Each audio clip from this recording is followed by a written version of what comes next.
So there are lessons that I learned from my father's passing away. I got the news on Tuesday. It's Saturday now. Uh, yeah, I got the news on Tuesday when I was like 5 p.m. Uh, and it's crazy because on my videos he used to comment, and then I just stopped receiving comments from him for like a couple of weeks there. And I was wondering, like, that's interesting. Okay, what's going on here, right? And then it turns out they found out that he was just lying in his apartment for a couple of weeks, I guess, over a week. And then they found him, right? And I guess it seemed like it was just a fall, because when I went to the apartment to grab the stuff, it was a stool knocked over and blood on the ground. So he must have fallen and hit himself, right? And it's crazy because he was taking such good care of himself. He was doing insane amounts of cardio. He was basically following a carnivore diet, and like he was doing it as a way to kind of beat back his rheumatoid arthritis, which kind of naturally, and other issues, right? So he was 68, only 68 years old, doing an amazing job of taking care of himself. It was incredible the changes he made in himself. It was inspiring to me. But then to pass away with such a stupid reason like that, like a fall. But overall, it taught me so many things, gave me so much wisdom. And initially, it hurt like a bitch, because the finality of it, it's like never being able to go and talk to him again. Never, right? Never again. And to think that the last time I saw him at Tim Hortons there, was the last time that I would ever see him again. That's insane to me, because if I had known that, I would have said things. I would have handled it differently. Now, having said all that, I think the way that it all went down, I'm very grateful for it, and I feel like my family is blessed, because like my dad, all throughout his life, he wasn't a good person, because he was struggling with his own demons. But then at, let's say, 62, around there, that like he had one last season of life there, a few years, where he did everything in his power to become a positive person, legit, and he did an amazing job of that. And I would have never believed that to be possible, because I always believed that at that age you lose the neuroplasticity, and so I never believed it was possible for someone that old to make such a drastic change in going from being a super negative and toxic person to being such a positive, like completely through and through a positive person. I was going through his writings. Like he was a writer, so I had access to. I was going through his USBs, and all the affirmations he was writing to himself, like journaling on it, like trying so hard to use the feedback from his own experience to increasingly become a positive person through and through, to become that, and so it entrenches this idea I have that in life you cannot have everything, but you can have the best. You always have one season of life ahead of you, to have the best that life offers, because even at that age, even at 62, and really it took off around, let's say, 64, right? The first 2 years were like a transition period, but from like 64 to 68 when he died, those 4 years he had, like after like a lifetime of just toxic bullshit where he was miserable, he had 4 years, self-admittedly, of happiness, where he was, like, both his children, and his wife, we had forgiven him, we were in touch with him. He had a community that took him in to deal with his mental health issues, and I'm so grateful for that community. He had relationships at the end, so it's like, man, I feel like life comes in seasons, and you can have shitty seasons in life, but it just takes one season of life where shit is good, you know. And it could just be like a 4 year season like he had, where things are good, you know, and you can live for that, I think.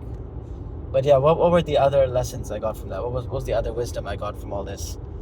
Man, it's that life just ends fucking right away. Like, just one day you're there, and then the next day you're not, and it doesn't matter what possessions you have or anything. Like, I know it sounds cliche, but man, it's so fucking true that you pass away with nothing. Like, it's all gone. Like, you're just here one day and then you're gone the next, and you don't know how it will happen, when it will happen. Like, you don't, like, you just don't know. And the only thing that really matters at the end is social connections, like relationships. Like, that's it. Otherwise you pass away lonely. It's just lonely. Like, and if it's not the possessions, it's not the worldly success, then all you have in the end to comfort you through the process is other people. It's the relationships. That's the only thing that makes it all meaningful, that makes it all worthwhile. That is the only tried and true lasting palliative in life for all the shit you face, is the relationships in your life, the social connections, the people around you at the end. That's it. That's fucking it. And so it just brought it so home to me so powerfully that, you know, we optimize for career and shit, but really we should be optimizing for relationships. That's what I should be optimizing for, and that's what I am optimizing for now. It's like, whatever career you have, as long as you have one, as long as you are working, that's fine. And you don't, and then whatever advancement you do in career over a lifetime should come from a sense of play and not urgency. This was the other, like, huge takeaway for me, is that whether you help one person, or you help 100 people, or you help 1,000 people, or you help 1,000,000 people, doesn't matter what you do in life. In the end, it's all not going to be enough, right? And so when my dad died, initially my mind went to a nihilistic place where I was thinking, what's the point of it all? What does anything matter? Like, why does any of this fucking matter, right? But then I clued into it very quickly that this was the wrong question to be asking, because things, they both matter and they don't matter at the same time. And even that is a wrong approach, a wrong question to ask. It's more that you can have value in your life, but it will necessarily not be sufficient. Like, there's nothing you can do in life to make it so that the problem will be solved. Like, that's not on you. That's not on me.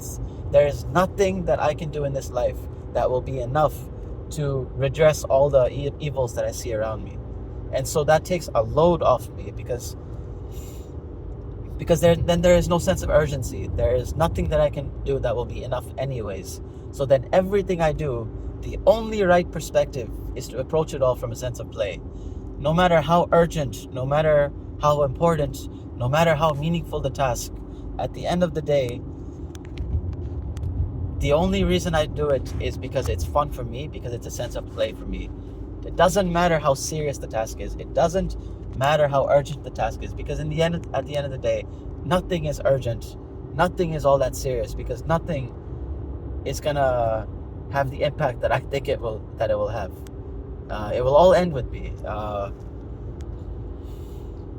And so the only right perspective, man, is just to approach life from a sense of play. That's it. Everything you do, you should do because it's fun for you. Whether it's helping other people, whether it's doing your work, whether it's going for more in life, everything should come from a sense of play. And kind of in approaching it that way, you don't fuck yourself over. Like, you don't shoot yourself in the foot by taking things too seriously, you know? It's like, yeah. And so it's liberating to me to approach life from that attitude of play. Yeah, and what else? Another thing would be that, to kind of get me through all of this, because I would just break down crying, and I would just like be screaming in my car at random moments anytime it dawned on me again the gravity of my dad passing, right? So and I wasn't able to sleep for days, for nights. So the only thing that calmed me eventually was I tried meditating, and it's amazing how it gave me my first night of sleep after all that. And so I clued into how miraculous meditation can be. And it's interesting that my mom used to enjoin me all the time, like meditate, meditate.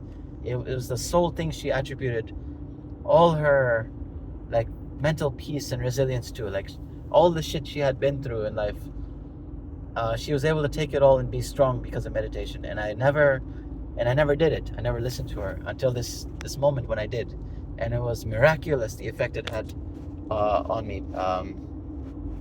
And so today again, I just meditated for 10 minutes first thing upon waking up, and then it was so amazing.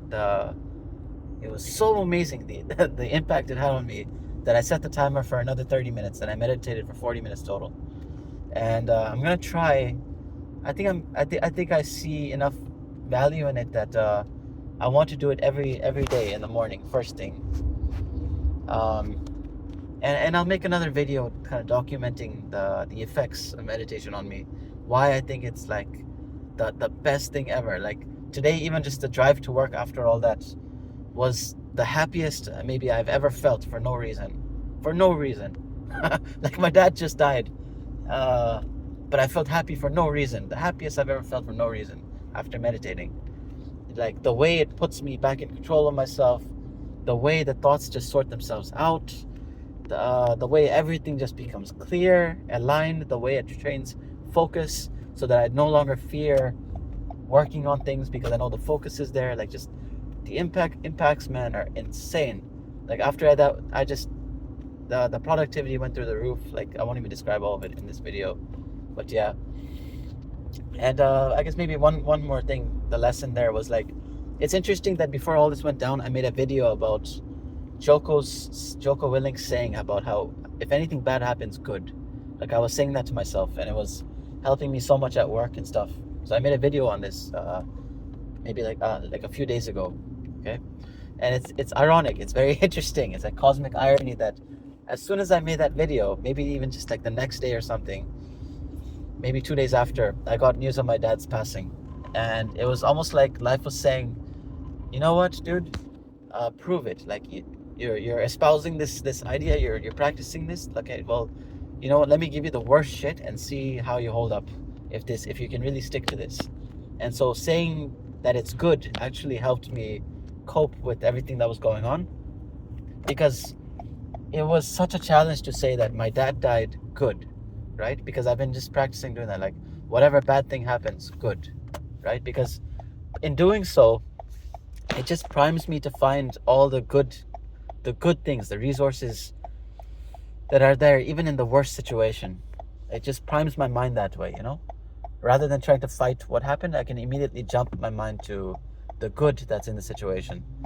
And it helped me cope with my dad's death. Like no matter how shitty it was, just saying that my dad died good. I know it sounds callous, it sounds cold, brutal, but it helped me find the goodness in it, that all the stuff I was grateful for. Like there are way worse ways to go. Like even if I could have done more, at the same time I'm proud of the way I handled everything, because I had forgiven him. Everybody had forgiven him. I was in touch with him. I was friends with him at the end there. Despite everything, all our history, I was friends with him. He was proud of us, his children. He knew that kind of I had gotten my life going finally. My sister had, that we were in a good place. We were reasonably happy. Like even though things could have been better, I'm proud of the way I handled everything before that. Because if I had gone through that whole thing where if I hadn't said everything on my mind, like if I hadn't forgiven him, that death would have been unbearable, absolutely fucking unbearable, and would have stuck with me through fucking life, man. So I'm so grateful that I forgave him, that we were on good terms at the end. And this is just a thing for you guys, man. Like, just don't leave it. No, don't fucking leave it. Whatever you have to say, whatever forgiveness you have to do, whatever you have to do, man, just do it, because the finality of it, when the death hits, fuck, man. And you don't know what age it will happen either. Like 68, you know, like I thought it would I was thinking like, hey, you know what? Maybe I can have children first, and my dad would have grandkids, or whatever. Uh, like I thought there were years left, and it's like I thought my dad had made all these positive changes, so maybe he would get a longer life now to enjoy it. But no, you don't know when it ends, so you cannot put off any of this shit, man. And if relationships are really all that you have in the end, then you cannot put anything above fostering that, nurturing that, making people know that they are loved and appreciated and included, that they can feel belonging. Nothing comes before that. I'm not saying that it's necessarily the most important thing or something, but it's kind of like Maslow's hierarchy of needs. It's like before you can approach life from that sense of play, like before you start building those higher things, like your immortality projects, your heroic journey or whatever, to build the next grand institution or whatever the fuck you want to do in your life, all that kind of rests on top of the foundation. And part of one of the most essential pieces of that foundation is your relationships in life. Like you build on that, but you do not sacrifice that. It's too foundational. But yeah, I think that I kind of laid out everything in this video that I needed to lay out. Mostly it's just the most important takeaway was a sense of play thing, like the urgency thing. It's like, if death is so final, it's so just unforgiving. Like, it's just the way it takes you away overnight, and then there's nothing. One moment there's something, and then the next moment there's nothing, and everything you've ever built up goes with you, and nothing you ever do will ever be enough to solve anything. You can have value, but it will not be sufficient in and of itself. Then it takes all the urgency off you. Nothing is that urgent. Nothing is that serious.